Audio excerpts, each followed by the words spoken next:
nomor berapa? 438. Iya. Terus itu ayat sini ayatnya. Terus saya tanya.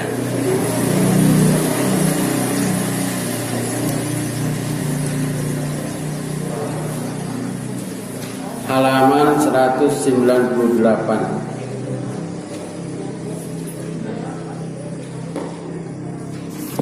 Hadis nomor 438. Itu ya. Ayah di Pak Satriadi di kitu nomor sabaraha. Ya, walaupun sudah kita ulangi lagi. Ini sholat berjamaah itu barangkali masih banyak ya. 2 halaman lagi di sini. Kemudian saya pernah menjanjikan bab salat musafir dan yang sakit itu ada bukunya. Tapi sekarang itu 1 bulan lagi itu Idul Adha. Nah, karena itu saya punya buku.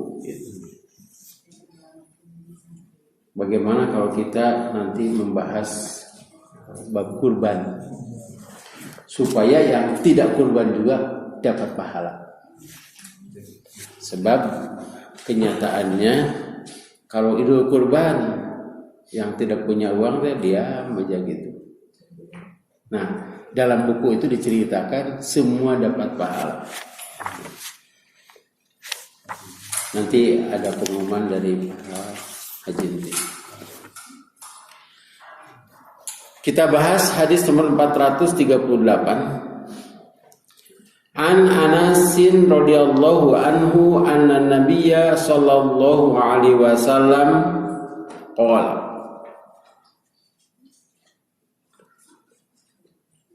Russu sufufakum wa qaribu bainaha wa hadu bil a'naqi rawahu Abu Dawud wan Nasa'i wa sahahahu Ibnu Hibban.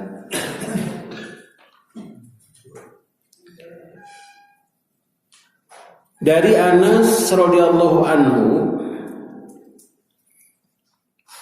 bahwasanya Nabi sallallahu alaihi wasallam telah bersabda, "Russu sufufakum." Aturlah saf-saf salat kamu.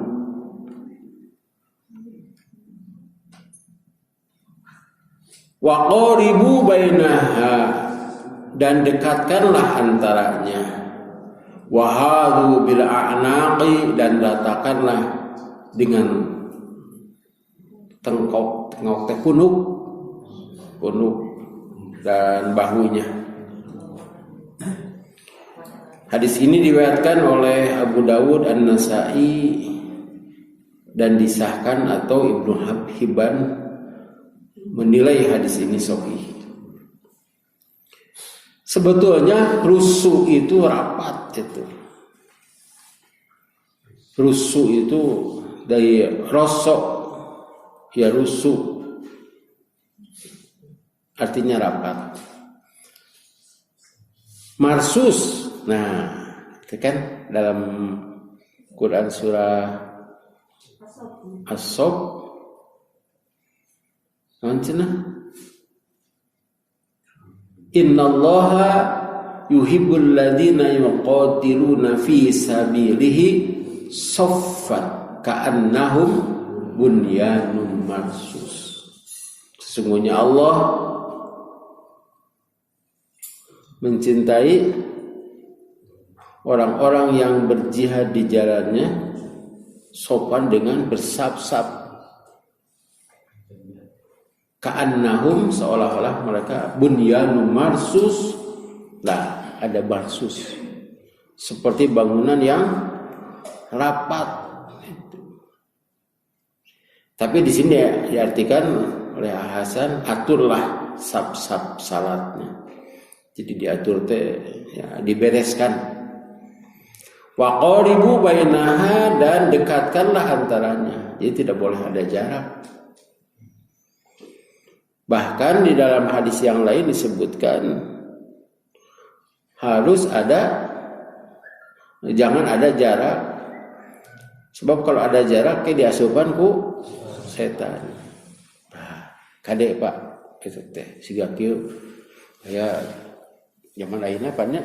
Aduh, aya ustad terlambatnya. Aduh, ya cenah jaga jarak ya gitu. Jangan jaga jarak. Itu ke salat itu teh.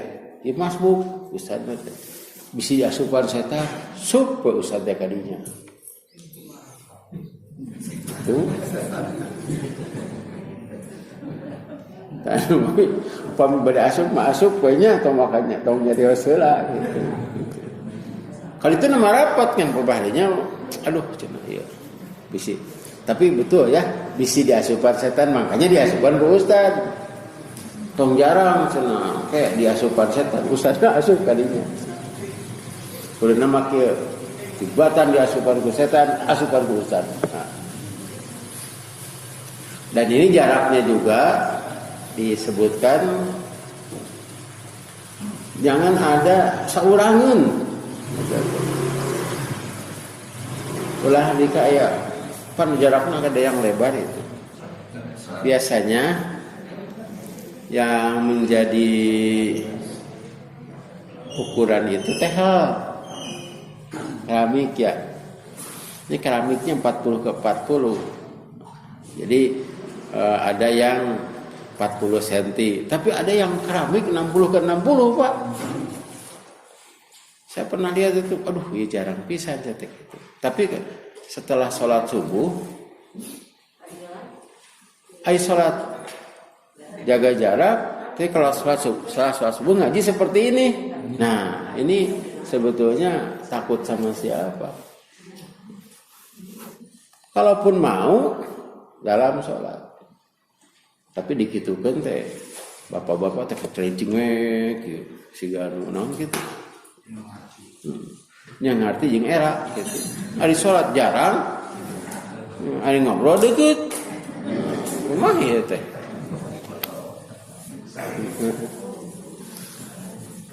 Padahal ada perintah waqaribu, dekatkanlah. Malahan aya nu rapat pisan gedenya anu kudu paantu tadi kitu tah. Iya. Dikitukeun nuturkeun. Rapat itu tidak seperti itu yang sebut rapat. Karena itu kan kita sering rapat ya. Rapat ya merapat gitu. Munya rapat itu henteu rapat mah ngarieu. Dekat. Dulu ada istilah pagar betis. Wah, budak ayeuna mah hafaleun pagar betis teh nya. Jadi seolah-olah yang menjadi pagar itu adalah betis. Padahal kenyataannya itu tidak seperti itu. Tapi ada ada jarak. Pokoknya si musuh itu mau bisa lepas. Itu yang disebut dengan rapat. Dalam sepak bola juga ada. Aduh, ini pertahanannya rapat.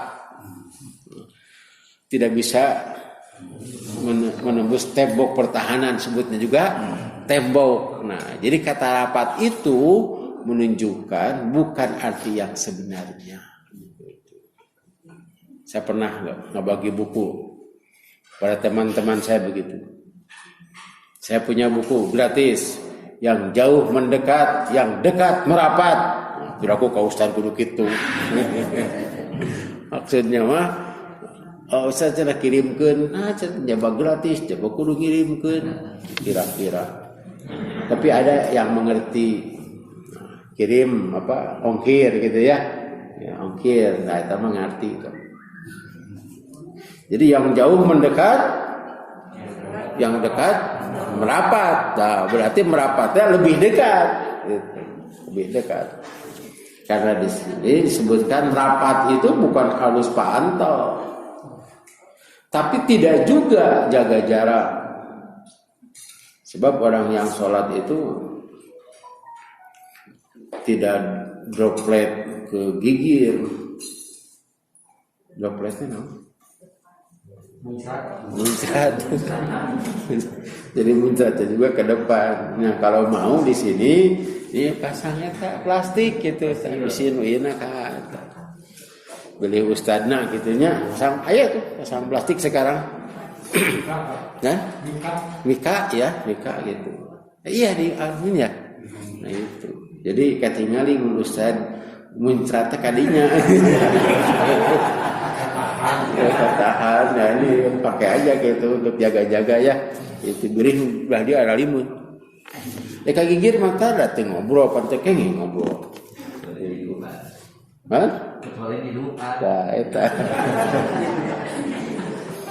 Nah ini bolehlah ada jarak, tapi jangan terlalu lebar. Gitu. Pokoknya mah tumanina begitu.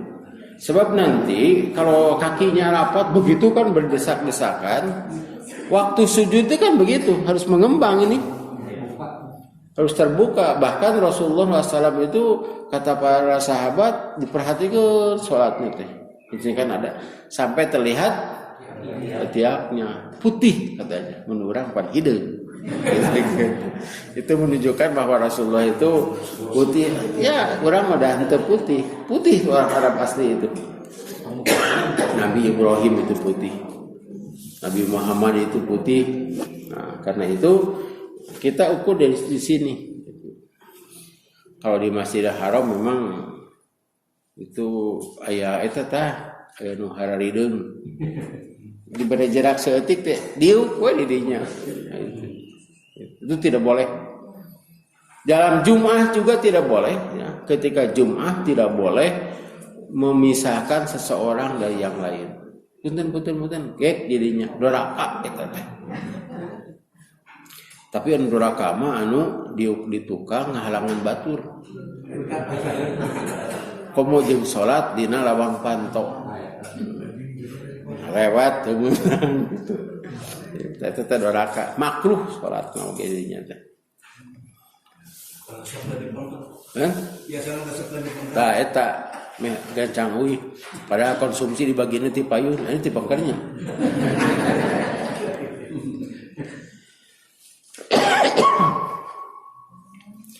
Hadis-hadis tentang merapatkan itu banyak. Bahkan ada hadis yang mengumumkan harus disambungkan, jadi jangan pisah gitu. Harus disambungkan si sab itu. Jika siapa yang menyambungkan nanti akan disambung oleh Allah. Disambung oleh Allah itu akan diberi rahmat, akan disihani. Kalau jarang seperti itu kan pertama kita juga tidak nyaman. Kalau yang sudah biasa rapat dalam arti rapat yang wajar itu tidak nyaman. Lupa jauh gitu. Imam di ditu, ya di dieu gitu lupa jauh.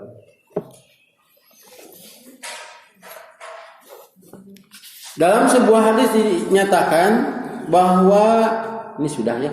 Rasulullah Shallallahu Alaihi Wasallam itu pernah mengikat musuh di tiang masjid. Ayat hadis nanti nomor 121. Wah hadisnya panjang.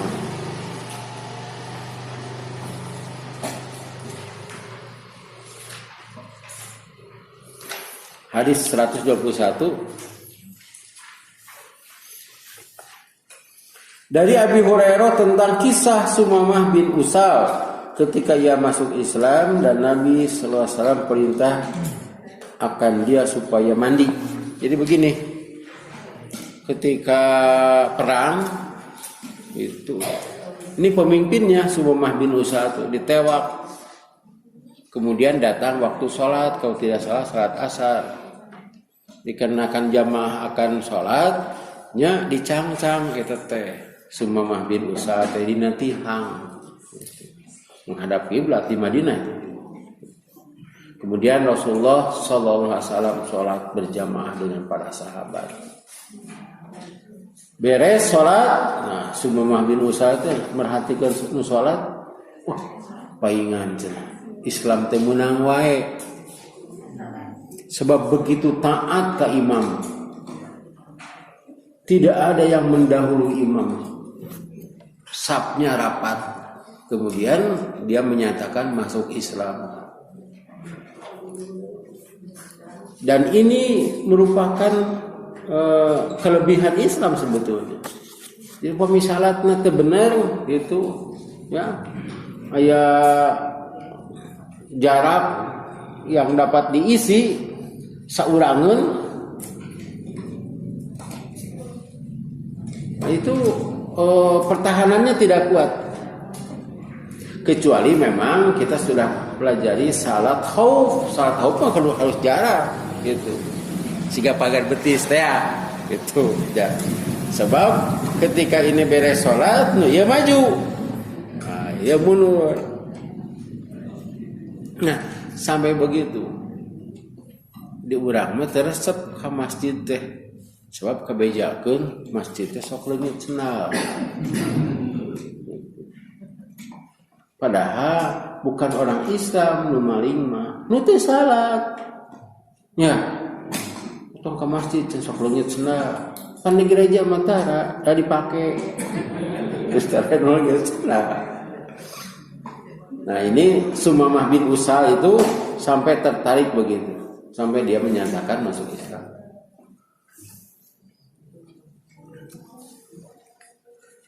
Dengan adanya pandemi seperti ini, seperti sekarang, harus jaga jarak, bolehlah jaga jarak, tapi jangan terlalu renggang. Apabila itu juga dipaksa harus jaga jarak. Tetapi ada itu masjid di Purwakarta, Pasarboya. Jadi masjid itu dekat pasar. Nah, kemudian ada petugas di sana harus jaga jarak. Cuk DKM nate gitu. Nah, masjid kudu jaga jarak anu di pasar henteu.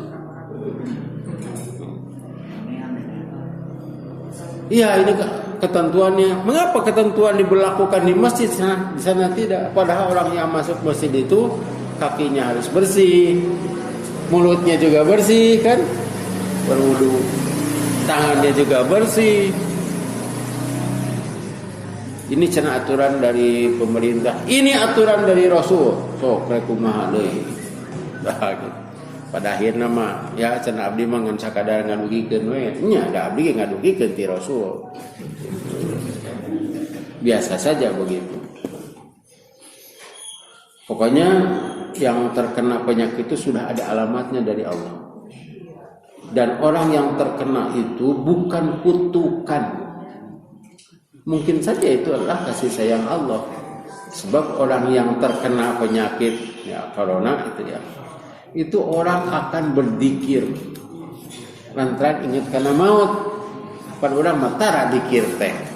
Sekarang sehat, tapi kalau orang yang sakit menghaning teu mana-mana ya kan tidak ada pekerjaan.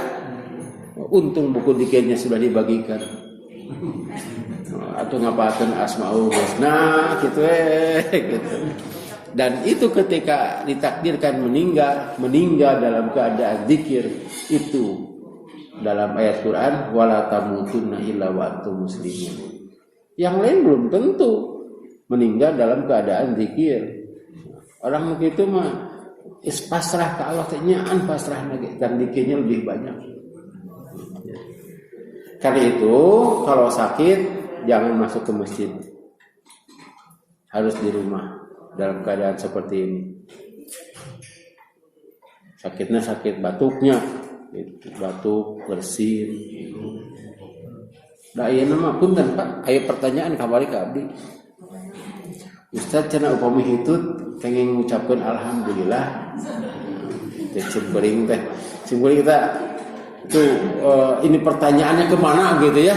Gitu. Kemudian setelah saya mengemukakan atau berpikir boleh sabab lamun da sapan kana hitut aya jembatan batuk Pak ya, batuk mah bermasalah tuh muni bau kieu berarti anjeun sehat gitu kan coba ya lamun aya nu hitut teu ka abeu Curiga. Sebab salah satu indikator itu ya yang terkena COVID itu cek itu teh abdi mengetes we. Ketes dan itu lebih dihargai ya daripada yang batuk. Zaman dibalik aja namanya. Karena itu boleh saja nggak apa-apa, tapi kita harus protokol kesehatan ya dipakai begitu. Pakai masker. Tapi ada dalil ketika sholat mulut jangan tertutup. Nah, ini sehingga ada yang menyatakan bahwa sholat pakai masker teh makruh. Itu ya pernah ada ya makruh itu. Ya, ribut itu waktu. Dan sebetulnya ya lebih baik terbuka sebab si bibir harus gerak, apalagi kalau sholatnya sendiri. Insya Allah datang dropna keluar kadang suka payunnya teka gigir dan ulah gitu tingwe gitu lebih ke muncrat. Yang tidak boleh itu berhadapan. Tapi mudah-mudahan Allah Subhanahu wa taala menjaga kita dari segala bahaya termasuk bahaya penyakit.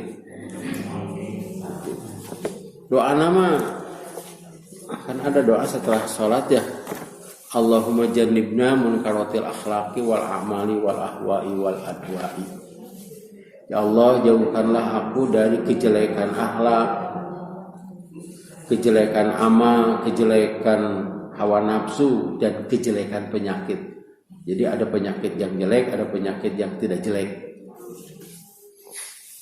Kita lanjutkan ke hadis nomor 439. An Abi Hurairah radhiyallahu anhu qala Rasulullah sallallahu alaihi wasallam khairu sufufir rijali awwaluha wa syarruha akhiruha wa khairu sufufin nisa'i akhiruha wa syarruha awwaluha rawahu Muslim.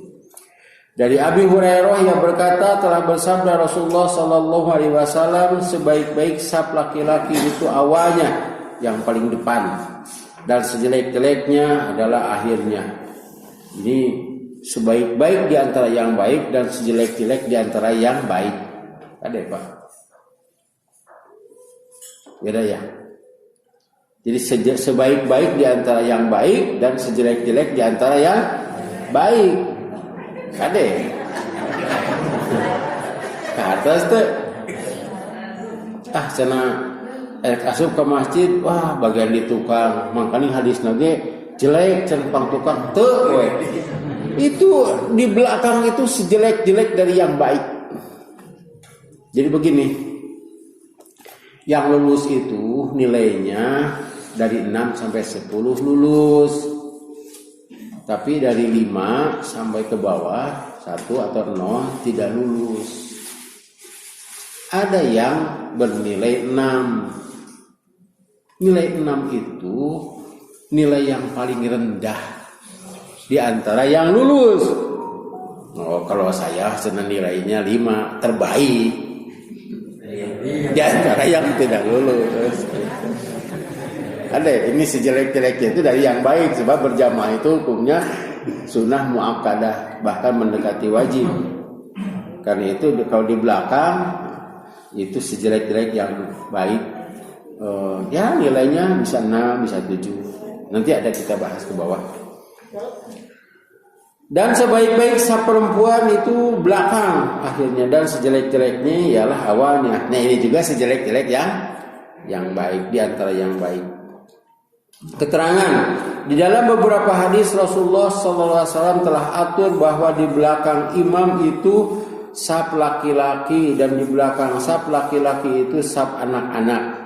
Dan sesudah itu saf perempuan. Jadi di dalam salat berjamaah yang bercampur laki-laki, perempuan dan anak-anak ada 3 bagian. Pertama laki-laki yang dewasa, yang kedua anak-anak laki-laki ini, yang ketiga adalah perempuan. Kalau anak-anak perempuan itu setelah anak laki-laki. Menurut hadis ke-439 itu bahwa di dalam bagian laki-laki saf pertama lah yang paling baik, yakni paling banyak ganjarannya, dan saf yang akhir sekali dari bagian laki-laki itu paling kurang ganjarannya. Nah, di sini disebutkan kurang ganjarannya, bukan tidak ada ganjaran atau dosa. Sebalik itu bagian perempuan yakni saf yang akhir sekali paling banyak ganjarannya, dan yang di depan sekali paling sedikit ganjarannya. 3. Dengan itu Rasulullah SAW hendak tunjukkan bahwa seberapa jauh perempuan menjauhi diri dari pergaulan laki-laki, sebegitu banyak kebaikannya. Nah, itu keterangan ya. Nah, saya juga punya keterangan. Pada zaman Rasulullah SAW itu tidak ada hijab, dan kain itu sangat mahal, sehingga kalau ada laki-laki yang menutup dua mata kakinya, itu teh sombong. Padahal sampai betis juga sah sholatnya. Tapi kalau perempuan harus tertutup sampai kakinya. Itu sangat mahal, dan tidak ada toko-toko kain seperti di kita, di King, gimana deh Bu, Pasar Baru, di Makapok ke Pasar Baru teh saya balik, kemana itu jalan, nanyakan era. Nah, sampai ada begitu. Di sana itu mungkin saja ada pasar hanya sebulan sekali atau seminggu sekali, dan itu membuat kain itu adalah betul-betul kerajinan tangan. Tidak ada pabrik tekstil, itu belum ada pada saat itu.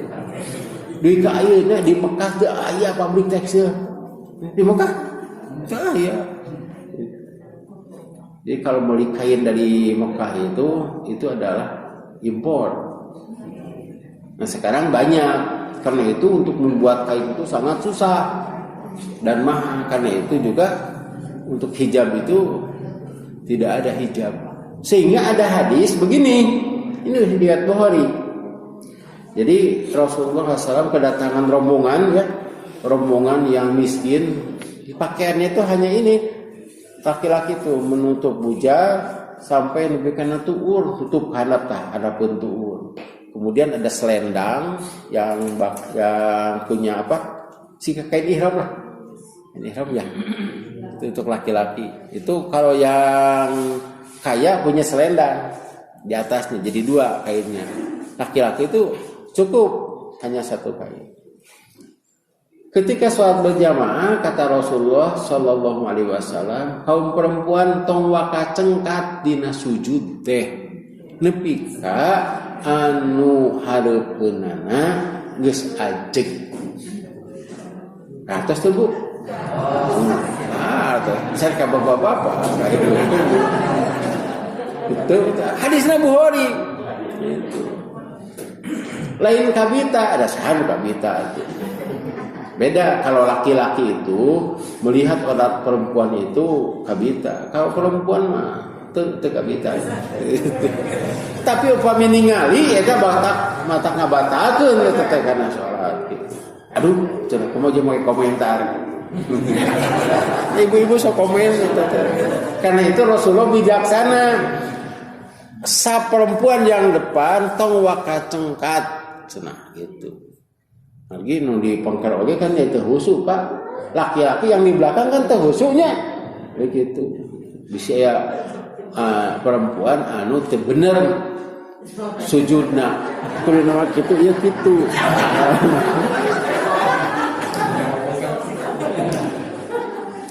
Sekarang ada hijab. Nah, apalagi ada hijab di Madinah itu kan hijabnya sampai tidak terlihat itu. Tapi saya tahu itu adalah perempuan. Lantaran ngalangung kadinya tersaheng. Ya, coba. Di laki-laki mah tersaheng. Segala bahasa ayat tadi Madinah sok cobi. Ibu mau paman apa? Numawi ngahajak toko emas teh di belakang. Jadi mun assalamualaikum teh ketinggalan. Teu aya di kiri kanan tidak ada. Toko emas di Madinah di belakang ya. Jadi mun assalamualaikum teh langsung gitu. Nah, apabila ada hijab berarti hadis ini tidak berlaku sebab hadis ini ada sababnya. Apalagi hijabnya pakai tembok. Tapi mungkin hadis ini berlaku di Masjidil Haram. Sebab Masjidil Haram itu di Masjidil Haram itu kan tidak ada depan belakang, semuanya berkeliling begitu. Karena itu pemerintah Arab sebetulnya ada aturan ini untuk perempuan, ini untuk bahkan ada aturan ini untuk perempuan Indonesia. Dengan kulantaran ibu-ibu orang Indonesia ngerti ngerti bahasa Arab. Saya pernah itu tahun 2015. Indonesia seperti itu. Eta ibu-ibu lompat ke itu. Maksud nama atau dah nyaritan bari ngambek. Dek simpuring teh saya gitu orang Indonesia di dia orang Indonesia diusir khusus Indonesia nepi kitu dihormat teh gitu. Orang Indonesia gitu. Lantaran orang Indonesia teu marake mukena. Kalau orang lain kan pakai ini ya gitu. Orang Indonesia teh marake mukena katingali ti pengker teh geulis na teh nya. Tahun 2002 saya pernah itu melihat ada itu jamaah saya sampai mencium Ka'bah tuh diangkat ke orang Arab. Jaminan teh jangkung alit. Wah gitu. Kan barang dibalikeun berenang gitu. Tah eta. Dialungkeun. Saya sendiri tidak bisa menjangkau itu. Nah, ari si emak eta bisa cinta gitu. Babli teh diperhatikan we gitu. Si suaminya di belakang ketika dialungkan sanggap babli. Gitu. Dengteuy. Alhamdulillah selama dipangku ku urang Arab jeung bisa nyium Hajar Aswad. Tah eta orang Indonesia teh makanya jangan terlalu harus gombrang lah ke Mekah mah gitu. Kantenan ibu-ibu mah pan eueuh di Mekah teh dirangkep atuh. Jadi kalimat rangkep lantaran tasna pinuh. Kembali kepada sab ini. Jadi ini adalah jika tidak pakai hijab dan ini menunjukkan bahwa laki-laki dan perempuan itu harus terpisah. Kemudian kalau terpisah perempuan di belakang. Sebab saya pernah masuk ke sebuah masjid untuk taraweh. Jadi laki-laki dan perempuan teh ya pakai hijab kain. Atuh abdi teh riweuh harita teh. Maaf harus di belakang. Bisi anu laki assalamualaikum kitu toh. Karena eta kanan kan hijab kain segitu we gitu. Ngajakeun. Itu tidak boleh walaupun ada hijab kain. Punten Bu, pambeget mah sok panasaran. Teh gigireun saha cenah kitu tah. Tapi ibu-ibu kitu nya. Masalah. Jadi kehalangan ku kain karena itu jangan di belah kiri jangan begitu, harus di belakang saja. Dan biasanya kalau taraweh mah ibu-ibu mau ngadama eta teh anu teh tenda gitu. Eta teh untuk seminggu pertama ada nyewa tenda nanti sabingun. Sebab tahu kalau sudah habis minggu pertama ada kemajuan.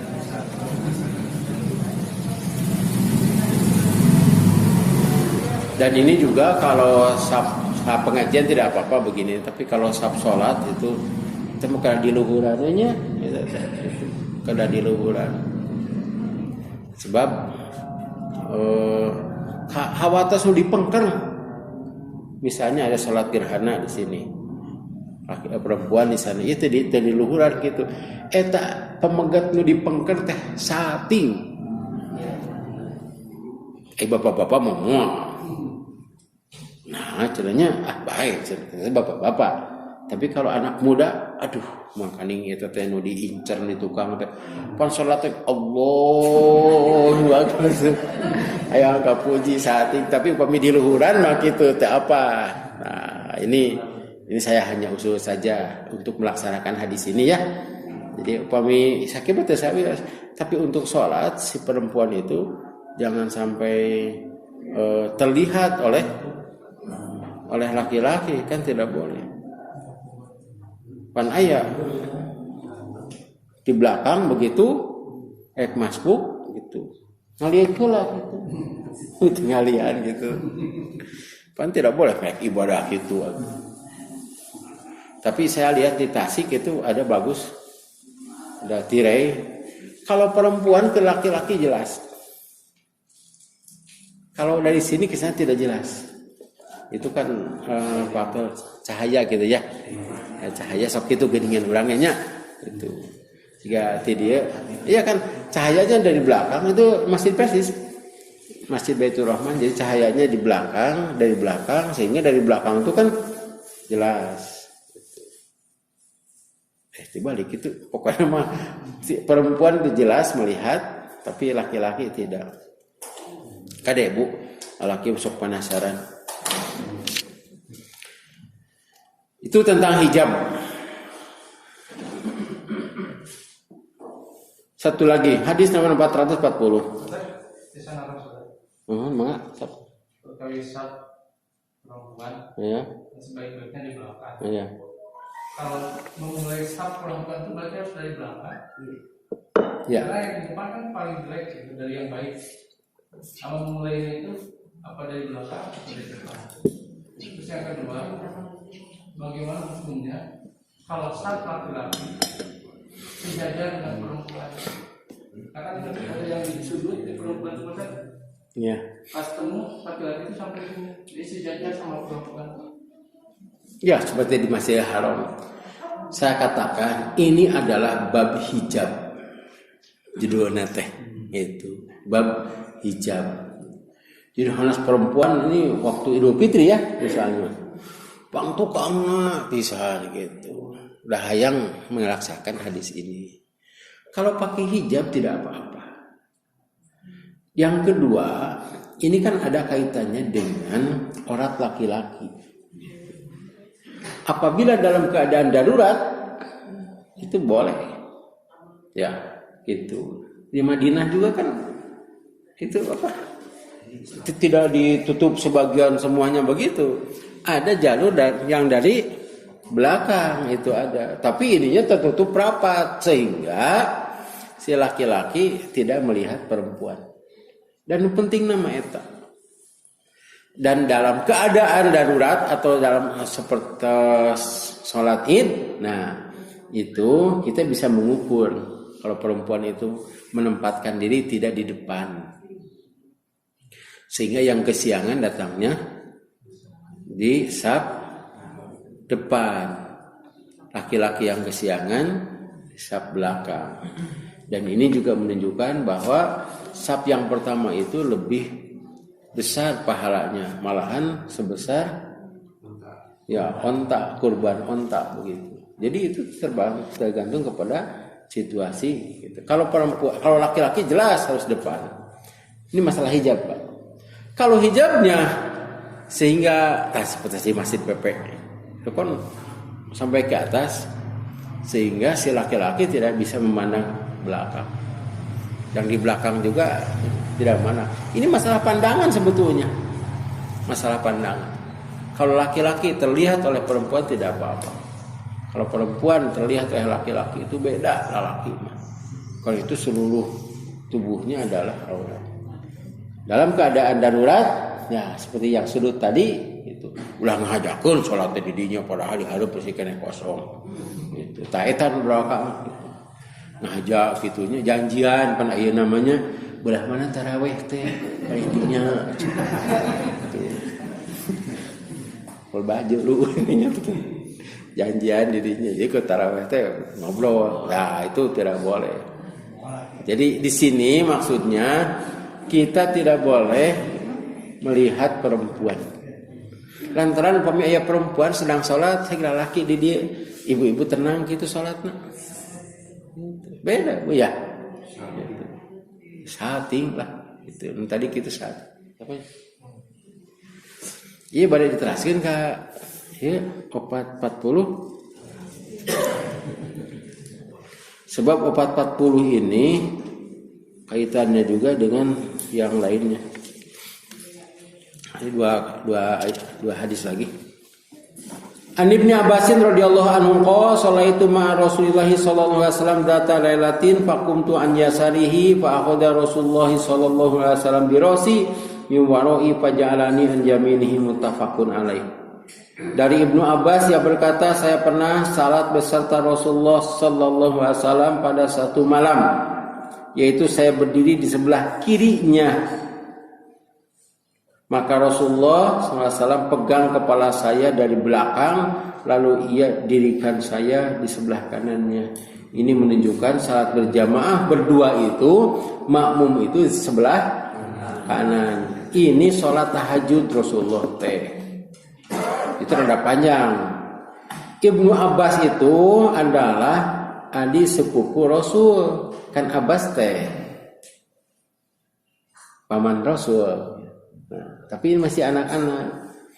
Kebetulan istri Ibnu Abbas atau istri Abbas atau ibu Ibnu Abbas teh, nah itu bibinya atau adiknya Maimunah. Maimunah itu istri Rasul. Katos itu. Hah? Atuh anu katos.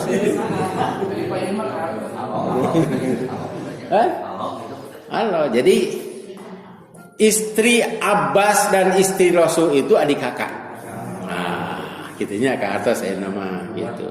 Tapi tidak dijelaskan istri mana gitu. Nah,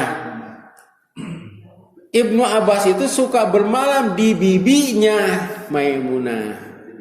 Ya, itu istri Rasul. Kata Mistami kan Abbas teh mang Rasul. Jadi Ibnu Abbas dengan Rasul itu sepupu. Ngenaung didinya teh di bibinya.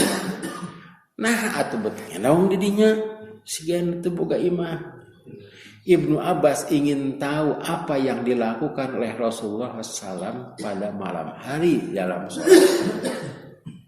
Malahan sakamar eta teh kulemna teh. Karena itu ketika Rasulullah bangun, ini banyak hadisnya teh. Rasulullah bangun, itu Ibnu Abbas menyediakan air. Sebab kan tidak bisa menggali air di Mekah di Madinah. Gitu, harus dibawa. Ibnu Abbas menyediakan itu iya. Kemudian Rasulullah wudu. Kemudian Ibnu Abbas waktu saat itu masih tidur. Rasulullah bicara kepada Maimunah, nama gulayimu, adi budak leutik teh, sare keneh itu usianya 6 tahun. Nama gulayimu cenah maksudna mah hudangkeun sina salat tahajud. Budak 6 tahun kita tahajud, Pak. Rasulullah berdiri, Maimunah juga berdiri. Di belakangnya Ibnu Abbas masuk di sebelah kiri Rasulullah. Ku Rasulullah dicepeng mastakan dikitu. Wihkeun ka katuhu. Dan sejajar. Jadi imam apabila bermakmum berdua itu ulah gitu harus sejajar saja begitu. Imam sebelah kiri makmum sebelah kanan imam. Gitu maksud nama ieu teh. Bilih aya cenah Ibnu Abbas teh pan dia pada satu malam ya. Nah, bet ngenaung didinya. Eta aturanna teh harus tahu siapa Ibnu Abbas. Dipikanya ke Rasul. Sebab Ibnu Abbas itu paling rajin menyediakan air untuk Rasulullah. Sampai Rasulullah pokoknya untuk kieu yang caican aya teu pernah begitu. Siapa? Ya. Terus nyampak sampai Rasulullah mendoakan Ibnu Abbas. Doanya terkenal. Allahumma alimhul kitab. Ya Allah, ajari orang ini tafsir. Karena itu sahabat yang paling mengerti tentang maksud Al-Quran adalah Ibnu Abbas. Ketika zaman Umar bin Khattab itu kalau musyawarah kan kalau musyawarah itu baca Quran dulu, tafsir dulu, terus juga diurang cenah naon Gus interupsi encar ge itu atuh. Itu para assalamualaikum wa digitukeun ditaikeun atuh tidak perlu langsung saja. Nah ini Ibnu Abbas itu hadir. Orang tua yang ada di sana bicara begini, ini hadisnya Bukhari. Da orang itu boga budak atuh Ibnu Abbas betahaya aja gitu. Ada yang bicara seperti itu. Kata-kata itu terdengar oleh Umar bin Khattab. Kata Umar bin Khattab ini zaman Khalifah Umar bin Khattab. Kata beliau, orang ini yang didoakan oleh Rasulullah dan tahu tentang isi Al-Quran. Budak keneh itu teh. Karena itu ada tafsir-tafsir mana juga qala Ibnu Abbas atau an Ibnu Abbas itu yang paling mengerti. Itu Ibnu Abbas. Jadi para sahabat Rasul yang kecil itu bermacam-macam. Kalau Abu Hurairah eta mah kuat hafalanana. Ibnu Umar paling mengerti tentang fikihnya. Ibnu Abbas paling mengerti tentang tafsir. Ibnu Mas'ud paling mengerti tentang bacaan qiraat. Aisyah paling mengerti dalam fikih urusan perempuan. Jadi murid Rasul rupa-rupa. Jadi masing-masing ada kelebihannya. Kalau sahabat yang dekat, Ali bin Abi Thalib itu paling mengerti tentang bahasa. Karena itu ada dulu orang yang datang ke Umar, saya mencintai fitnah dan saya lari dari rahmat. Tapi carekan ke Umar teh. Kali itu nyaritan cenah ka Ali. Kan anak teh fitnahnya. Saya mencintai anak teh. Dan saya lari ketika hujan. Hujan rahmat. Itu balago. Dengan Umar ngambak. Umar kan tegas. Nah, itulah. Nanti kita lanjutkan lagi. Nah, untuk selanjutnya Pak Haji itu mau bab kurban atau tidak ya, terhalang, tapi ini malah dipajang ke insya Allah. Ada pertanyaan atau ada tambahan silakan.